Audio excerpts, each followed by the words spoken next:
There's Kevin with the Rogue Market, here with a video that was suggested by the comments in my last video about doing a potential older card analysis or reserve list analysis. And for this particular video, I thought I'd choose the topic of cards that are currently under $20 that are the most played in Commander. And I was pretty surprised at some of the price discrepancies. Now, a lot more has to do with the price of a reserve list card than how much it sees play in Commander. The set that is contained in, of course, probably has the most to do with it. But you got to keep in mind that Commander is bigger than I would say Legacy is for the demand of reserve list cards in this day and age. There are more people actively playing Commander. So if there is a lot of demand from Commander and the price point tends to be low enough, some of these might play a little bit of catch up to the initial kind of boom in the reserve list cards that went up due to Legacy cards that see play mainly in Legacy. So reserve list, just a little bit of a disclaimer, reserve list has been tanking in the last, I would say, year. And I think this has most to do with the price readjusting to where it should be. Buyouts are not sustainable. Buyouts cause their own demand, and therefore it causes a chain reaction. And then when people go to actually sell the cards, when people inevitably cash out, then they have to find someone that actually wants to use this card, and then we find a true price. That's what happens all the times in this kind of roller coaster we see with cards when they spike up, and they inevitably come back down to earth. And if you follow a true trajectory, you can kind of see where the price should be at this point in time. Now, this video, I'm not going to focus on that aspect of it. We are just going to stick to the metrics here of which cards that are currently under $20 see the most play in the Commander format. So starting off in my number 10, this is Memory Jar. And I actually do like the price point of Memory Jar. Keep in mind, Memory Jar is reserve list, but it has had a reprinting in the From the Vaults. Memory Jar is a very powerful card. It's easily able to be put into, you could basically put this into any deck and call it good in Commander. And so for that reasons, I do like investing in Memory Jar. If you actually look at the numbers of 5,549, this is more representative of the cards that are in the $40 range, not the $20 range. And again, this might have to do with Memory Jar has had some hits in the past couple of years, like the Locust God that this card definitely wants to go into, and even Niv Mizzet. We'll check out the commanders that this sees play in. But Memory Jar is a highly powerful card in Commander. People have called that maybe this card should be banned because of just how many cards this can draw on a given turn, and it is obviously very popular with 5,549 showings. So right now you can find this on TCG Player for around the $18 mark, and it looks like Card Kingdom is even selling it at the $17 mark. So the supply of this, again, must be higher than most cards in this 5,000 range, hence the price tag being under $20. This card sees the most play in cards like Nekazar, who is one of the most played commanders. It's also in Duretti, Brea, but I think that people truly need to find it like in Locust God. I'm surprised when they see the 120 Locust God decks are running this, because there are a lot more Locust God decks than 120 running around here on EDH. And then I'm also surprised that like the Niv Mizzet type decks, the cards that say when you draw a card, do something, also have not adopted this. I have it in my Noth deck. I have Memory Jar in many decks because of just how powerful the effect is for drawing 7 cards and then discarding their cards at the end of turn. So Memory Jar, I think, is really undervalued at the $17 mark and should start to substantially start going up in the next few years. It has solidified itself as a staple in Commander, and yeah, I'm very, very surprised at this price point. Moving on to the number 2. The number 2 most played card is the Winding Canyons. Winding Canyons from Weatherlight, and it does have a price tag around the $20 mark. This is a 19 on TCG, 20 on Card Kingdom. This is a versatile card because it's just a land with utility. You can add 1 mana of any color, or 1 colorless mana in your mana pool, and then whenever you could cast creature cards as an instance, you can cast them. So it's going to go in a ton of different commanders that specifically, I think this gets that better with like Wilderness Reclamation in all the green decks, because it allows you to untap your lands on each opponent's, or at the end of your turn, and then at least you can cast on the last of your opponent's before you use turn, you can flash everything in or just flash them in response to things. It looks like it sees a lot of play in like Omnoth and Rashmi, Animar, so a lot of the green-based decks and then flash creatures in. And of course, this is just a great utility for the colorless commanders. So Winding Canyons is extremely versatile, but I think this is kind of a price point set for us. For the decks that have about 3,000 to 4,000, it should be around a $20 card. Again, comparatively, that's why I like Memory Jar a lot, because it sees a lot more play than Winding Cannons, even though I think Winding Cannons is another card that can just be put in most decks and is very, very good in those decks. Might have a lot to do with this card. Needs more exposure. People need to play against this card and be like, oh, I want one for my decks. And as this is an old card that wasn't like a necessary in any deck, this is what's caused the price to be only at this level. So I do think that Winding Canyons, though, is going to continue to go up based upon its price point with how many decks it's played in, and is a pretty decent investment at this time period. On to number 3 is another land. This is Thawing Glaciers. Thawing Glaciers is a pretty decent card as far as getting as much card advantage as possible in Commander.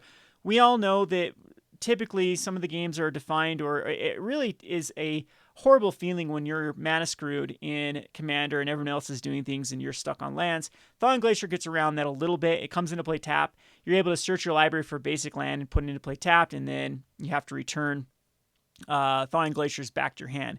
So it gives you an extra land every few turns, and if you have ways to actually untap the Thawing Glaciers, at least it can help you ramp quicker than normal. However, it is kind of an awkward card. Nonetheless, it sees a lot of play in Commander, so it seems like it sees the most play in like Omnath or Patron of the Moon, which is able to put lands into play. So this is why it's really good with Patron, because then you can put it back into play. There are plenty of decks that can definitely break Thawing Glaciers. Any of the decks that also allow you to play multiple lands per turn. So we're looking at Mina and Dan, and I'm assuming that's what's up with Omnath. Thawing Glaciers, of course, is going to be a shoe-in. The price tag of Thawing Glaciers is right around that $20 mark, and I don't think it's as versatile as Winding Canyons or the Memory Jar. I think the Thawing Glaciers, if memory serves me correctly, this has been a staple in Commander for quite some time. It wasn't really a card that came out of left field and then people started playing it. I think Winding Canyon has been more of the discovery card than Thawing Glaciers, and so I think the price tag of Thawing Glaciers was higher longer than Winding, and it's just been passed up. I could be wrong there. So I don't know about this one. I think the price point's probably right where it should be. 3,500 decks equals $20. Alliance, not the greatest supply of that set. That makes sense. As far as investable, it probably should still start trending up, and it might be a decent time to get into this, as the reserve list seems to have bottomed out at this time. All right, so on to my number 4. This one's a really, really, really good one, and this one is Tithe. Tithe has a very low price point compared to how many decks it sees playing. This is another card that can literally go in any deck, any white deck, and you can justify it. I pretty much do put it in all the white decks that I play Commander. So it says search your library for a plains. If you control fewer lands than an opponent, you may search your library for additional plains. Reveal those cards and put them into your hand. It is not basic plains, so you can fix your mana base. So especially if you are in multicolored deck with white, Tithe is a great way to go get those shock lands or those dual lands. Tithe is also just card advantage. It's pretty good. You get two lands. A lot of times you can manipulate this. You just don't, if you're going second, you just don't play a land before you play Tithe, and then you can go get the 2 because your opponent that went before you has more lands than you. And again, it's one of those feel good cards in Commander. You don't want to be, mana shot. You want to be able to play things, and this of course gets you more lands. Pretty much a free card at that point, as it nets you up cards. So I think that this one has, overall, out of the cards we've went over so far, this one has the most likelihood to continue to go up at a higher rate than the rest of them. Memory Jar, of course, does see double the play of this card, but also has double the price point.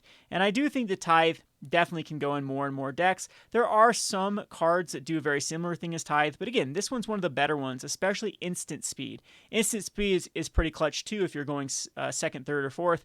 In the Commander game, your opponent has played a land. Maybe you didn't tap anything on turn number 1. Your opponent now has 2, you have 1. You can do it in a turn, and then untap, and then have your mana to do something on that turn. So I like Tithe. Again, I think that it's not really in any specific decks. You're going to see it just spread out all over the place. And when investing in Commander cards, this is what I like more than anything. If we compare it to the decks that we saw before, a lot of those decks had 400 or 500, like of the top Commander they're played in. This is just spread out in a vast amount of Commanders that utilize this card in their deck. So I do like Tithe for that reason. It's so far the best investment, in my opinion, at the price point from the other ones before it. On to number 5, this is Karn, Silver Golem. So if you actually add the two together, so there's 415 showings of it being a commander, and there's also 2,164 instances of this being in the commander. Karn has a pretty powerful effect by turning a non-creature artifact into an artifact. Creature with power and toughness equal to its casting cost. There are a ton of combo decks that use Karn. Karn itself tends to be a very combo deck. With the Aetherflux Reservoir, very, very popular card that pairs with Karn Silver Golem to turn it into a creature that it then gains the ability to... Isn't that what they do with Aetherflux Reservoir? Or am I thinking of a different thing where artifact is an artifact creature with power, and then they give it lifelink? I can't remember. Yeah, you need to get lifelink too. That's another way to do it. And then the Aetherflux Reservoir shoots everyone down because you're gaining life off of the damage. I believe that's the combo with it. But this does see a lot of play in Commander. Of course, there are some specific decks like Duretti and Sidri that use this in their deck. And then Karn, of course, is used as a pretty decently popular commander for the monocolored commanders. One of the very few artifact commanders still to this day that you can use, that you can justify using, as it has a very synergistic ability in those type of decks. So Karn, I do like. It is from Urza's Saga, which tends to actually be a set that can accrue a lot of value very quickly because the supply, I don't believe, is that high comparatively to some of the sets that came before it. I think that's the day and age when Magic became a little more limited rather than having the unlimited mentality. Like Ice Age, for example, they just printed and printed and printed for years after it was the latest the set, and they just keep printing to demand. Whereas these, I think at this time period, they printed one big chunk, and then they quit printing and then focused on the newer sets. So Karn Silver Golem, I do like the price point if you can get in at this point. I think it's one that's going to inevitably continue to go up in value. On to the number 6. This is Anvil of Bogan. This is another card I like a ton. The price point, though, does seem to be a little bit higher than both Tithe and the Karn, so keep that in mind. However, I do think this is more versatile than you would think in Commander. It can go in a lot of decks with... so each player just skips their discard phase, so basically that means that you have no maximum hand size, and then during each player's turn they draw a card and then discard a card. So they draw an additional card and then discard a card. So any deck that utilizes discard, which I still think are going to be commanders in the future, Anvil of Bogan is going to go in those. Any commander that works off drawing or having your opponents draw cards, which again, I think that is a very, very popular theme when they design commanders, is going to be many commanders in the future are going to use that. So Anvil of Bogan is pretty safe to sink a lot of money into because there are going to continue to be more and more new decks that are going to utilize the Anvil of Bogan. I have this in many different commander decks. I've had it in Oath of the Guiltleaf. I actually still have it in Oath of the Guiltleaf. I've had it even in like cards that just want to draw stuff like Locust God. It's just an easy additional draw. But it's really not that I had it in. I think Balthor, the Defiled, I've had it in as well as its way for me to discard cards and then re-dredge. It's very good with the dredge mechanic. If we look over here, Nekazar, it was very, very popular in. Leovold was banned, so of course this is something that's not going to have as much demand. But Nekazar, Noth, very, very popular commanders, especially Nekazar, which I believe is top 20. And if you keep going down the list, there will be other commanders that definitely utilize the Anvil of Bogan. I'm surprised that Duretti doesn't use it as it works very synergistically with that. But again, this is going to... as more commanders are printed that work with that sort of mechanic, they're going to see more and more Anvil of Bogans be stripped from the supply chain. So this is another card I highly, highly like and highly suggest you pick up copies, as I think this is going to be the low for the price point for this card. And again, there are plenty of cards that we're skipping over that are worth more than these cards that see way less play than these cards. I made a list of them. If I can find my list here, I would drop it down here, of cards that have higher price tags, for example, like the Eldamari Load Release or Squandering Resources or Opalescence or Peacekeeper, Scorched Ruins, Mana Web. A lot of these cards have higher price tags because they do have some legacy relevance, or they just went up for other reasons, other factors. But they'll probably be flatlined out, and these will outstretch those cards eventually. All right, so let's go on to the next one. This is Fork. Fork sees play in 1990. Revised was the last printing of it. And of course, it's a very easy card to slot in a lot of decks because it just copies an instant or sorcery spell. So there are plenty of effects that are even do better, like have flashback, than Fork. But Fork is still another one of those copy a spell type effects. So these are going to go in a lot of the spell-based commanders, like the Meliks and the Mizzix, which tend to be very popular. Any big mana decks, of course, can use Fork. I think the last time I used Fork was in a Nahab deck. I ended up cutting it, though, because you don't want any dead cards in your hand, and it's something that can be dead. However, it was you could still justify Fork being in there. There's a huge discrepancy between the TCG player and Card Kingdom, which is a good sign because that means that Card Kingdom is running low on supply, and therefore they're aggressively picking these up. And the market tends to start to this collapses the difference between these two quite quickly when Card Kingdom increases their buy list. So if we go over here to Card Kingdom and look at their buy list, let's see what they actually pay. $11.50. So TCG player, let's go ahead and look over here about TCG player to see what they're actually selling for. Let's go over to, looks like, no, we don't want Forked Bullet. Forked does look like, yeah, we can still find some lightly played for about $11.80. So right around the buy list for Card Kingdom. So again, that is going to evaporate the difference between the two. So it does tend to be, there seems to be a lot of demand from the Commander crowd. Like that's a pro tip. If you want to see demand of casual cards, definitely keep your eye on Card Kingdom. They tend to sell out quicker than other venues because they were smart and actually were the ones that sponsored the casual crowd.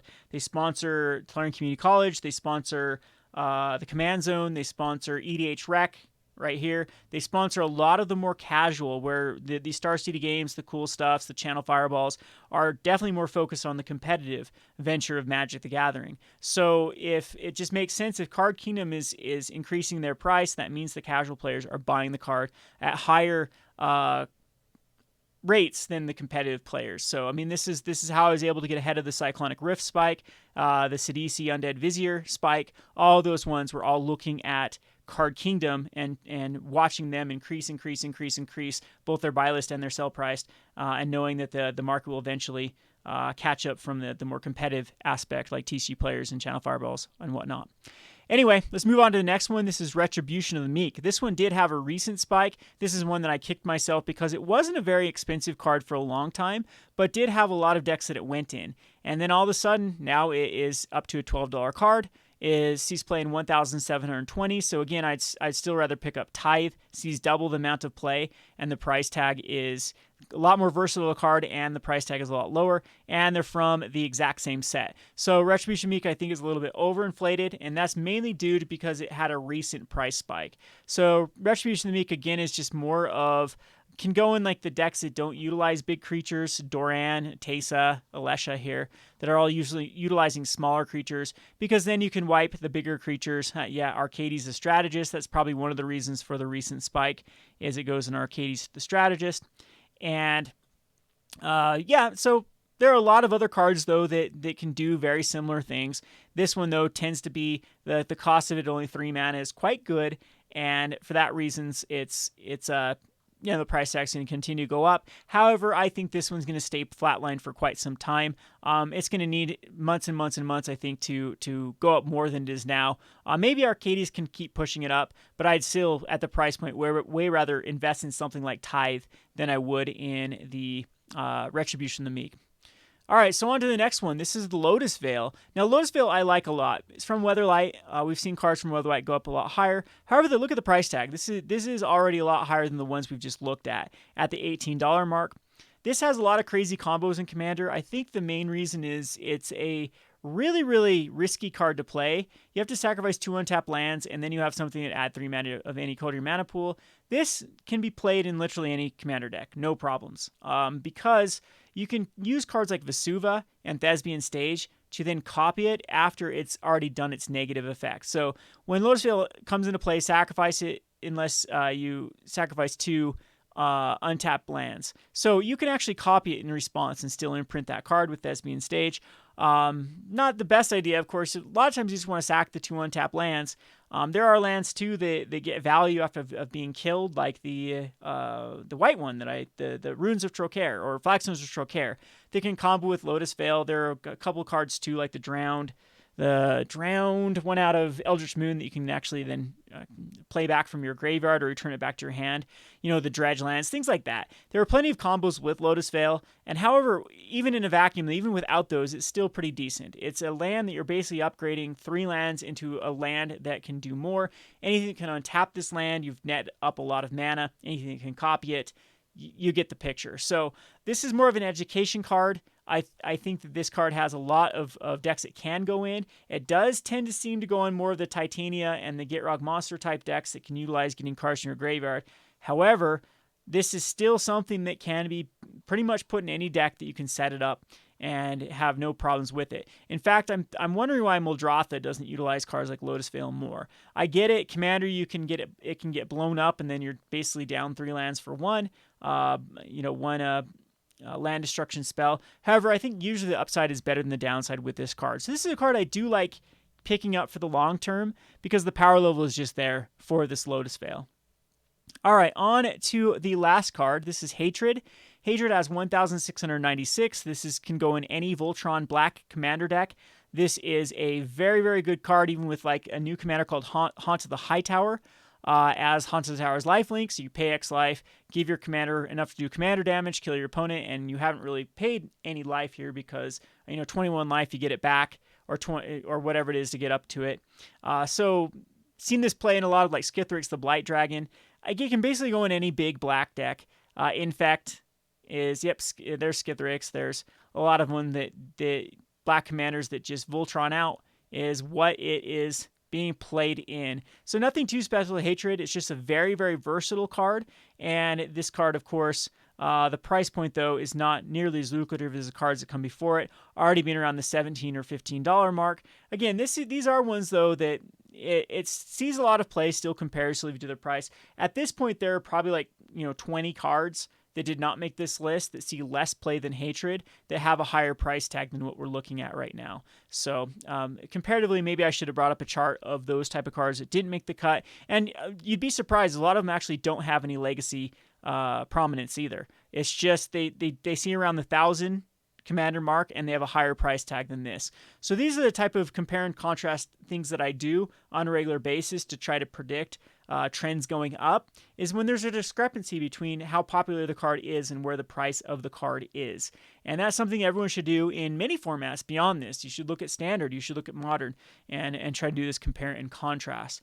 Last but not least, I want to leave you with the card that I think has the most potential to go up. That just really seems to be out of place with its price comparatively to how much it sees play. And this is Phyrexian Devourer. So out of all the lists that I looked, this one didn't make the top 10, of course. It was maybe 15, 16 on cards under $20. But this card, when I do my like under 7 or under 6 or under 10, this is going to be very, very highly played. Like out of this is the first under $10 card that has relatively high amounts of, maybe if we did a cost analysis of how much it costs per how much cents it costs per decks that it's being played in on EDH, a good comparison. Phyrexian Devourer is definitely the standout card. So this card has a lot of synergy with many, many, many commanders that are able to utilize its ability. The Necrotic Ooze is a card that pairs a ton with this card because the Necrotic Ooze then gains its ability,